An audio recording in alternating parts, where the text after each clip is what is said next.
In today's journey, we venture deep into the annals of gaming history to uncover the saga of the PlayStation 1. This episode marks the beginning of an epic tale where secrets are unearthed, and we answer a pivotal question. How did a betrayal by Nintendo not just forge the PlayStation's destiny, but also alter the course of the gaming industry forever? Welcome to Episode 1. I'm talking about this. It may look like a harmless bagel toaster, but inside is a deadly donut. How do you know PlayStation is not a normal game system? It carries these telltale signs. It was the summer 1991 Consumer Electronics Show, and the stage was being set for the next big player in the video game arena, literally. For the past few years, Sony had been working closely with Nintendo, the market leader in video games, to develop a new console. Sony, an ever-expanding company, was looking to dip their toes into the growing video game market. Behind the doors of these two companies, a joint venture was made that incorporated Sony's CD technology with Nintendo's experience to create the ultimate gaming system of its era, the PlayStation. On June 2nd, Sony announced their partnership to the world. It was a huge step for the company into the wild, wild west of gaming, but with Nintendo by their side, it seemed like an easy investment for the electronics giant. The following day, Sony executives found their seats within the audience at CES as Nintendo came on stage for their own presentation. Unlike Sony's announcement the day before, however, Nintendo didn't tell the world they were working with Sony. Instead, they announced a partnership with Sony's rival Philips, sending shockwaves across the gaming world. What has happened here? I do not know what you mean. My funds, my troops, gone! Financial difficulties strike all of us, even those with an army. You intend to give me money? No, I do not. Then I will use the piece of Eden to get what I want. Your help is not necessary. That has been made abundantly clear to me. For any other company, the public embarrassment handed down by Nintendo would be enough to dissuade them from ever entering the gaming market. But for Sony and the PlayStation, this was only the beginning. Of course, you know this means war. Let's go back in time for a bit. In 1979, Sony released one of their most recognizable pieces of technology, the Walkman. The sleek tape player became a must-have for music enthusiasts and made Sony one of the most recognizable brands in electronics for the coming decade. 2 years after the Walkman, the world's first CD player, the Sony CDP-101, made its way to the market. The CD, created in partnership between Sony and their European rival Philips, revolutionized the entertainment and electronics world and made Sony one of the wealthiest companies in all of Japan. By the end of the 1980s, Sony was reinvesting their profits with new acquisitions and entertainment. Sony purchased CBS Records in 1987 for $2 million, giving the company its own record label. 2 years later, in 1989, Sony purchased 49% of Columbia Pictures after it was spun off as an independent company just a few years earlier. Sony purchased the remaining shares of the studio a few months later, making the company the majority stakeholders of the film studio. These weren't just fleeting purchases to burn money. Sony was truly investing in the entertainment market and made it apparent in 1991. That year, CBS Records and Columbia Pictures would be renamed to Sony Music Entertainment Incorporated and Sony Pictures Incorporated, respectively. Sony's work in video games came during this time, and it was largely by accident. It was Ken Kutaragi, an engineer at Sony, that made the first move within the company. Kutaragi and his team developed a sound chip known as the SPC-700 for Nintendo's upcoming Super Famicom system, helping give the system its superior sound qualities over rival game consoles. It wasn't unusual for Sony to develop different parts for other manufacturers' electronics. What was unusual was Kutaragi's efforts to keep the project a secret from his bosses at Sony. For the past few years, Kutaragi had watched his daughter play video games on Nintendo's popular Famicom and saw great potential in the medium. Kuragi, however, was unsuccessful in convincing his superiors at Sony of the potential video games offered. News of Kutaragi's work with Nintendo without permission was more than enough for many executives to justify terminating him. Thankfully, Kutaragi and the Super Nintendo sound chip would be spared. Norio Oga, then president of Sony, saw potential in both Kutaragi and his work in the video game market. Oga kept the project afloat and allowed Kutaragi and his team to finish the sound chip in time for the launch of the Super Famicom, putting a piece of Sony tech in every single new Nintendo home console.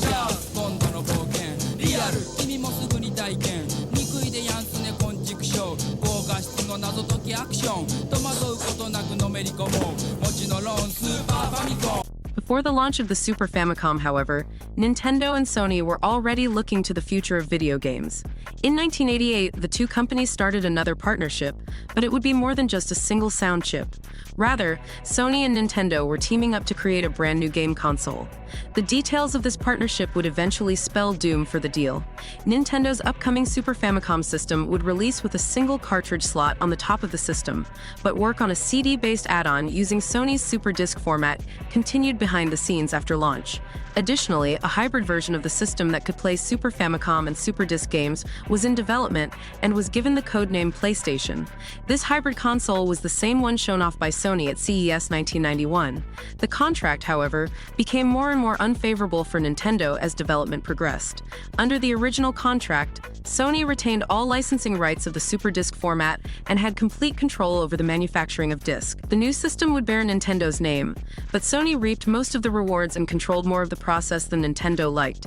Nintendo president Hiroshi Yamauchi, already unhappy with Sony over disagreements regarding Super Famicom sound chips, decided enough was enough.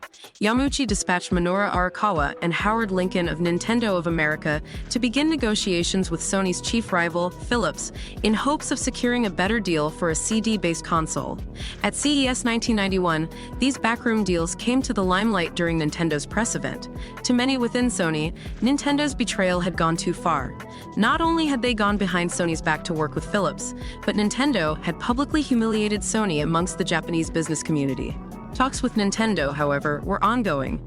Many people at both companies held out hope that they could salvage the relationship. Work on the system continued, and many games were in development for the upcoming CD add-on.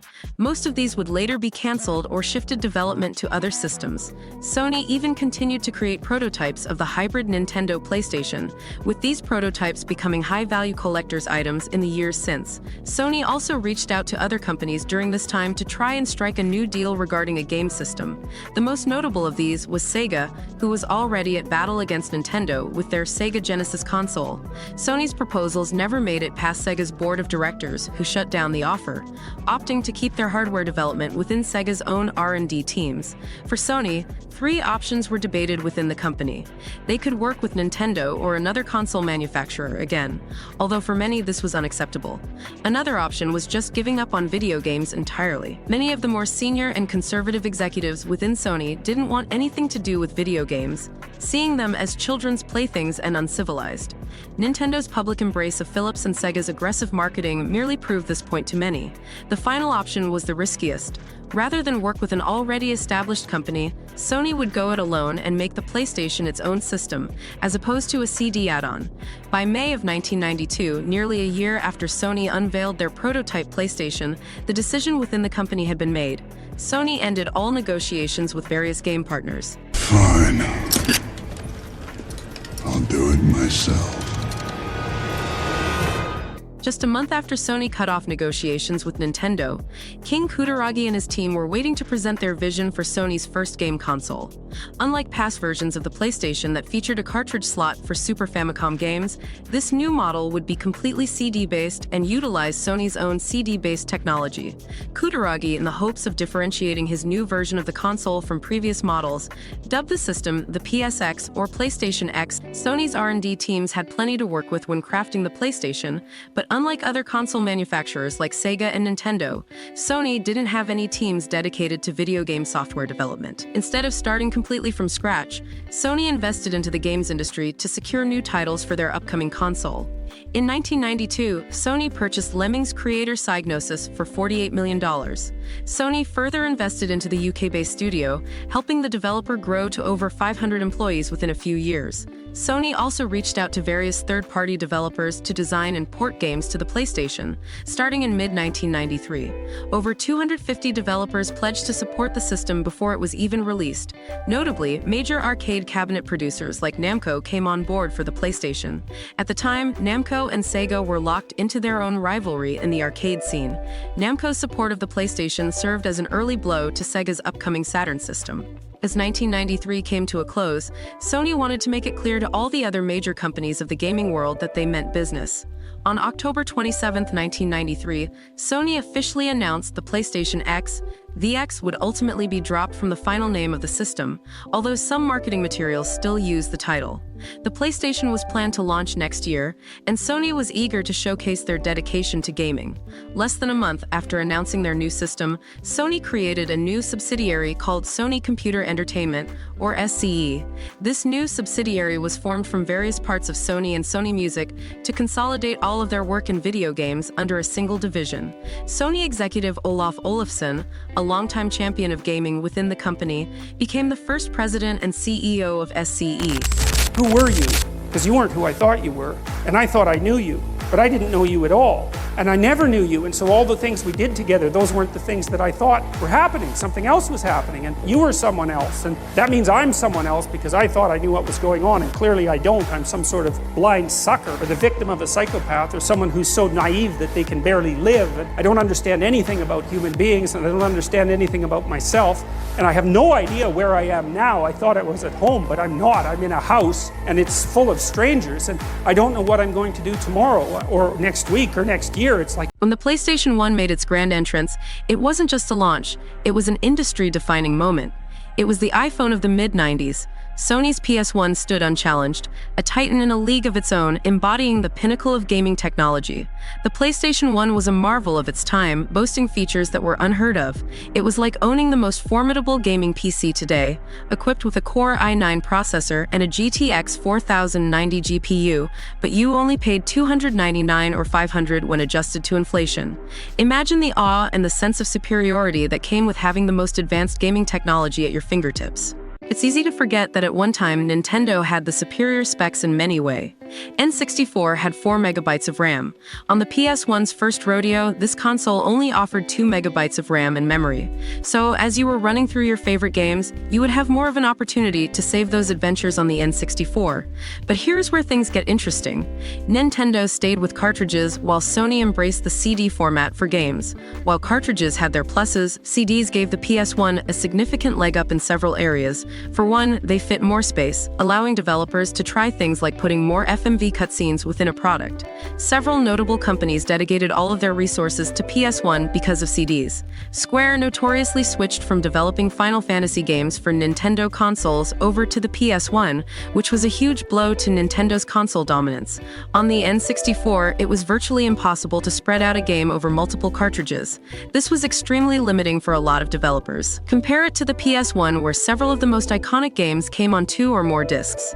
Final Fantasy VII came out on 3 CDs, and Metal Gear Solid Story takes up 2. It was a miracle and technical achievement for Resident Evil 2 to get ported to the N64, a game which came on 2 discs and involves interactions between 2 different characters based on which scenario you play first. The PS1 was a much simpler system, structural-wise. It had a dedicated video decoder and sound chip, which made it easier to run what looked like more sophisticated graphics. This setup also made it much easier for studios to program games for the system. This situation has likely led to what we see today. Sony has always been known to be friendlier to third-party developers, excluding the PS3, of course, a stark contrast to Nintendo, who keeps most things in-house. While the Nintendo 64 had technical advantages in terms of processing power and memory, it was Sony's strategic use of CD-ROMs that truly set the PlayStation apart. This decision addressed both economic and technological challenges of the time, allowing for a richer gaming experience and a broader, more appealing game library. The PlayStation's success was a testament to Sony's foresight in recognizing the potential of CDs to revolutionize the gaming industry, ultimately leading to the console's dominance during its era. When it comes to realism, again, the PS1 comes out on top here. While the N64 had smoother graphics overall, the PS1 games had better textures. The textures that were applied to the shapes within PlayStation games were much more realistic. A lot of this is because the PS1's hardware specs and triangle polygons made it easier for third-party developers to build games for the PS1. So while N64 may have had the most polished look, the Sony's PlayStation brought realism to a gaming audience that was ready for something beyond the cartoon-like world of Mario or Link.